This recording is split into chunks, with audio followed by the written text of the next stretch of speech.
Hey guys, it's Patrick. Welcome back. I'm super excited for what we're about to talk about. Hopefully you have figured out what content you want to be in your video, and now we can start talking about how do you want to display that content. If you haven't figured out your content yet, please go ahead and figure that out and then come back to this video. So there are a ton of different formats that you can do your videos in. I'm going to go over just some general ideas, and then each of those can kind of break down into different paths, and I'm going to cover one area that I don't think you should go in. The first format is the interview format. Now, when you hear interview, you might think that this is like a CNN News one-on-one type of thing, but this could be used for any type of topic, and it doesn't have to be a give and take.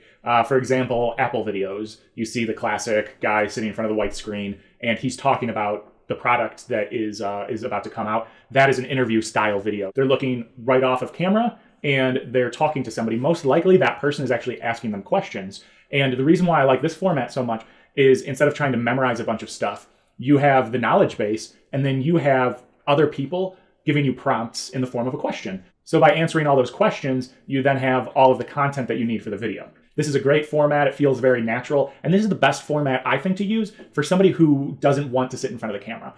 Some other formats can be more intimidating, but this one, you just pretend like nothing else is there. You're talking to your friend, and you're getting across the information you need. The next type of video I'm going to talk about is the explainer category. And I kind of have two explainer types. The first one is where you're showing the actual product. A lot of times people will record their screens and it will be long rambling videos. That is a good way to prepare for this type of video. What I would do for a service is I would record myself going over what the service is. Then I'd watch back that video and kind of figure out what are the most important pieces of that video. And then I'd go back in there. I use Photoshop and some advanced editing tactics, but you can, again, use a screen recorder, but you know the exact moves and the exact phrases that you want to say. In the next video, I'm going to talk about not scripting things out, but anytime that you aren't seen on screen, then you can feel free to script it out. The alternate to that is the same type of idea, but you're working in animation. This could be for a product or service, and you can show it to represent your product in an animation or even your service in an animation. In a tutorial type of format, you can now do the screen recording thing. You can take as long as you need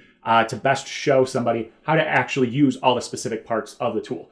The next format is a lot like the interview format, but you are looking directly into the camera, which is what I am doing now. The choice in between, am I going to look into the camera or am I going to look right off the camera, is how are you putting across your message? If you're just talking largely about what your product or service is and why it's interesting, you might want to do an off-camera look. If you are talking directly to the audience, if your content feels like you are actually having a conversation with the audience, then I feel like it's best to look directly into the camera. The last format is the documentary style format. Now, this one is my favorite one to use. It can be like the interview style, but then you can add a bunch of extras like voiceover, B-roll, animation. So think about when you're watching a documentary, they use a ton of different tools in order to progress the story. If it makes sense to be showing an animation, they show an animation. If it makes sense to be showing pictures of what they're talking about, they're going to show pictures of what they're talking about. And when you're thinking documentary, you might be thinking, oh, well, it's going to be an hour and a half, but you could use this for a 5-minute video.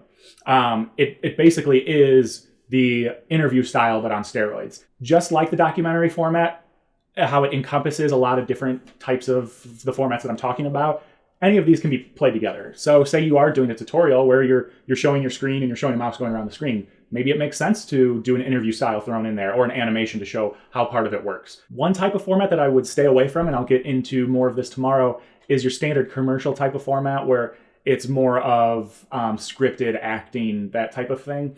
Unless you're going to be working with people that is what they do, I would stay far away from that. You don't want to end up looking like that local commercial that's just kind of awkward. It's not going to sell your brand. You're going to want to stay far away from that. Now you know what it is that you want your video to be about. Now you can start thinking about what format do you want to take? Which of these areas do you want to pull from to create your message? Tomorrow, we're going to be talking about all the tools that you need to actually make your video. So come back tomorrow and we'll talk about some cool gadgets. I'll see you then.